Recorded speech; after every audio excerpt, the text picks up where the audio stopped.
Welcome to Ken's Corner Podcast, Season 2. It's time. Are you ready? Now here we go with your host, Ken Judge. Okay. Hey everyone, this is Ken from Ken's Corner, and today my special guest is none other than that Kyle. How are you doing today, sir? Oh, I'm doing fantastic, Ken. Thanks for having me. It's great to have you here. We had a guest appearance by you on Amanda's episode a while back, and it's been in the plans ever since. And I've been seeing you blowing up the Facebook lately with some things, but we'll get to that. But first, we're going to start with your journey. Where did your wrestling journey begin, and how did you become a professional wrestler? Well, back in when I was in high school, it was the only thing I wanted to do. I decided that, so I took extra gym classes. I took extra weight room. In fact, drama classes. You're only allowed to take 4 in a high school, career. But I actually found a way to get 5, which was kind of cool.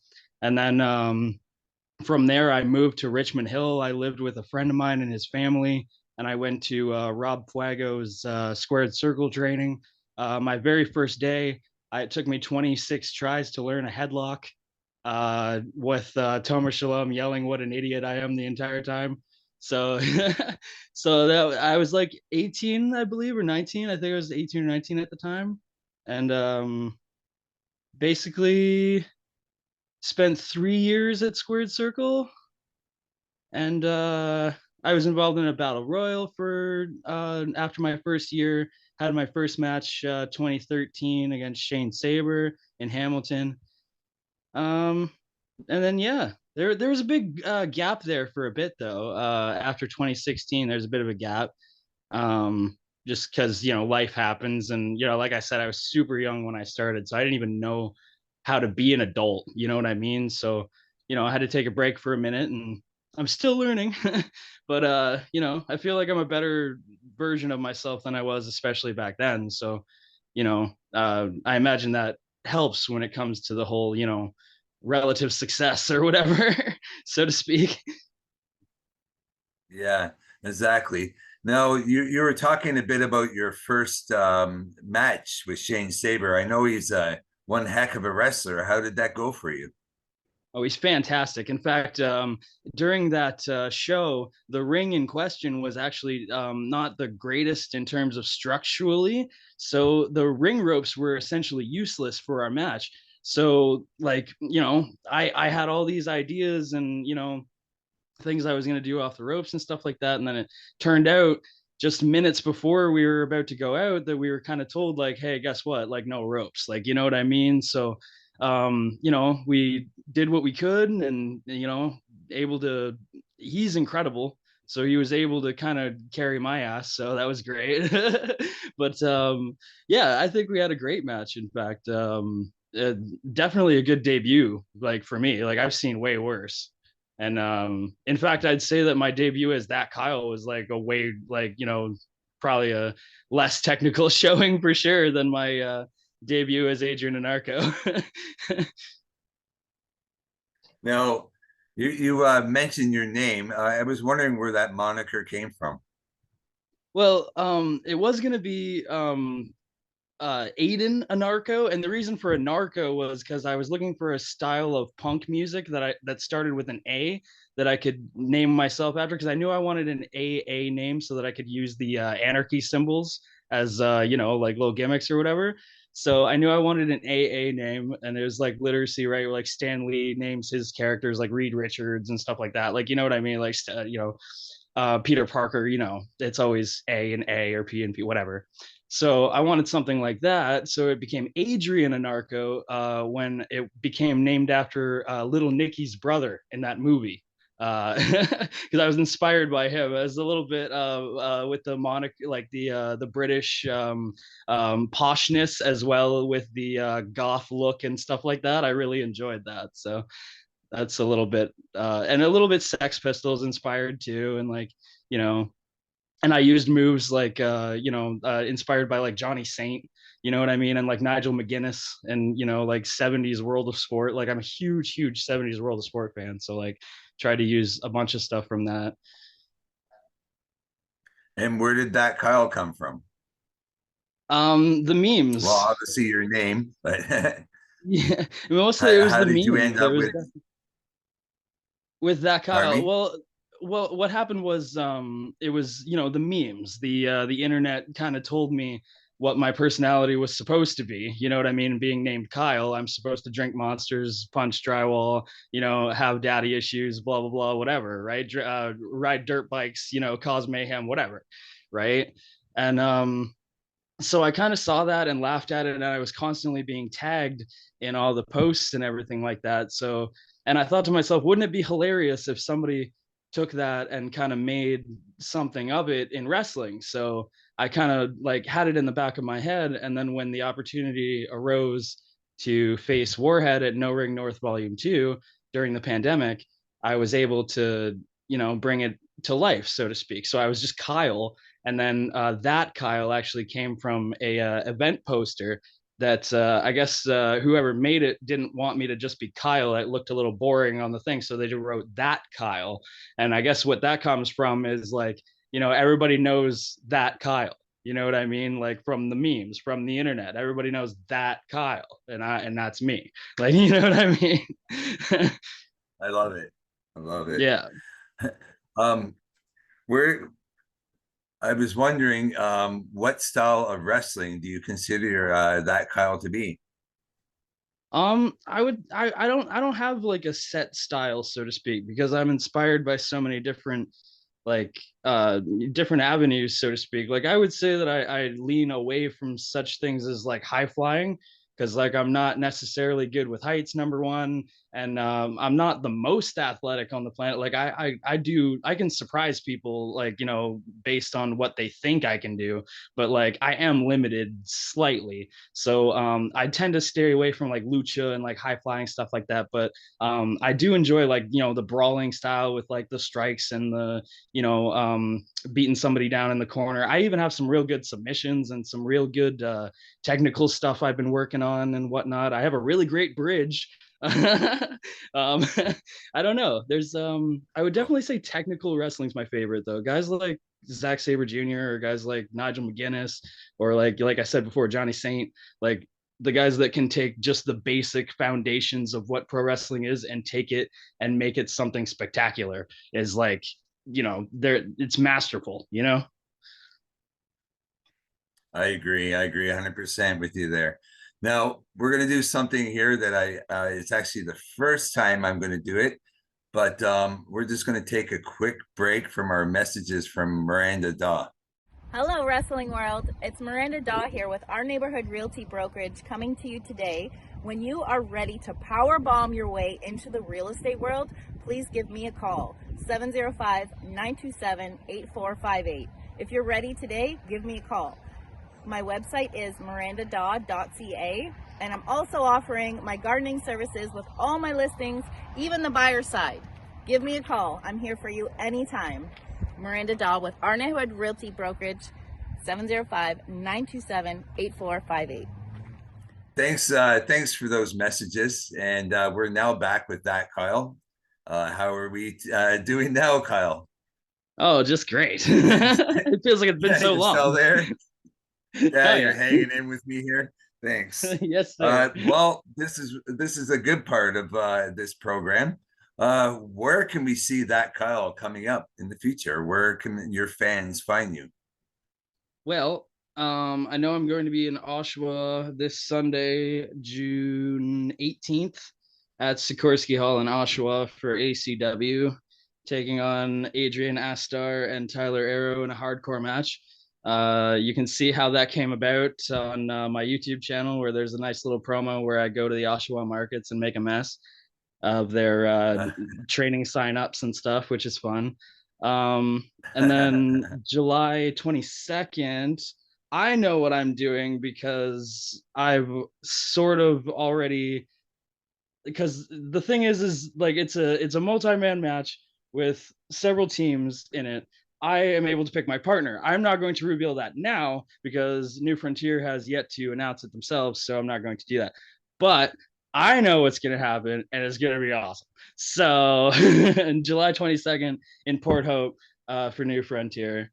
And then from there on, there is nothing on the books. But, I imagine there's probably something on the horizon. Who knows? I know I have to get my passport because I have several offers for hardcore matches in just over the border in New York and in Detroit as well with my team. Wow. Total effing chaos. That's awesome. Now, promoters, if you're watching this, that Kyle's got some space open if you want to give him a call or a booking. Do you want to drop your email down where they could get hold of you?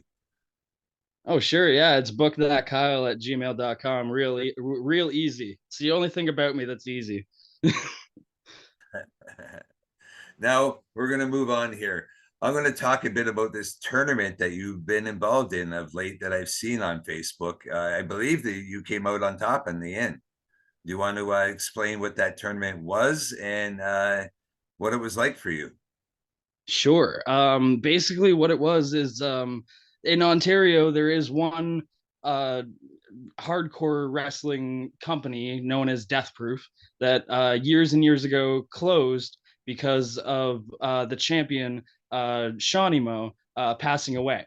The idea being that the promotion being called Deathproof makes no sense because their champion had passed away. So the idea is that Deathproof had folded.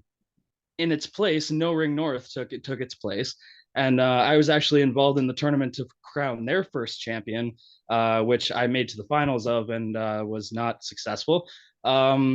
The precursor to that would be the Deathproof tournament, which took place 5 times previous. This was actually the 6th tournament that took place and had not taken place in 4 years, 5 years since 2018 or 17 or something like that. And the last winner was Matt Cash, the man who I faced in the finals, actually. Um, what ended up happening was Warhead was bringing this tournament back and he was excluding me. And I felt that that was a great injustice. So, of course, I voiced said opinion loudly on the internet. And my voice was heard by the outsider Will Carroll, formerly known as High Pitch Will, from people might know him from XPW. Um, and he decided that he wanted me for his team and not one of Warhead's roster. So that actually ended up with me having the final spot in the tournament, with Will being involved in the tournament from the beginning. He needed to pick somebody. Warhead was not expecting it to be me. So all night, everybody was saying that I was going to be eliminated in the first round. People in the audience, people on the internet, Warhead himself. But I proved them wrong by defeating Remington Roar and Josh Vandercruz in a Hell's Kitchen death match. And then after that, defeating the man himself, Warhead, in a 4 corners of, can we swear? Are we allowed to swear on this? Oh yeah. I'm sorry. Okay, You cool. can if It's. you. I just wanted to give the correct name of the match. It is the 4 corners of fuckery match, and I was able to defeat him in that just by the skin of my teeth. I'll admit that he is a ridiculously tough man. In fact, he has 2 mail delivery people as parents, so that's how you know that he's cut from an incredibly tough cloth. So, and then in the finals, Matt Cash actually ended up defeating Neil Diamond Cutter to go into the finals. He's actually a very, very well-known American deathmatch wrestler who I am a huge, huge, huge fan of. And Matt Cash was able to defeat him to get into the finals. And from there, the mats were removed from the ring, the ropes were removed. They had the bare bones of the ring, just the wood. And we ended up with a board of dry ice, a pane of glass, several like chairs and such, and we used everything in sight. A barbed wire board, like that was just absolutely covered in barbed wire. Um, the finish of the match, I actually was able to use his own move, the cutter, against him, and hit a very elevated cutter through the barbed wire board in order to win. And I have scars on my back from that night that won't go away. forever. And that trophy, I bled, I sweat, and I cried. I literally cried at the end. There's pictures. So I've seen them. it's the biggest thing that's ever happened for me in my entire life. I wouldn't even say career. It's because when I was 19, when I was 20 years old, when I was in training and stuff, I looked up to Warhead. You know, I thought he was the coolest thing on the planet. I thought he was Canadian ECW. You know what I mean? Everything that he produced was so entertaining to me, and I always wanted to be a part of it, and I never got to. So the idea that years and years later I could be the winner of the Deathproof tournament is pretty insane to me. So that I'll never take that for granted in my life. So A dream come true. A dream come true. 100%. Absolutely. So you said you used the cutter as your finishing move in that match. Have you adopted that as your finishing move now, or what is your finishing move?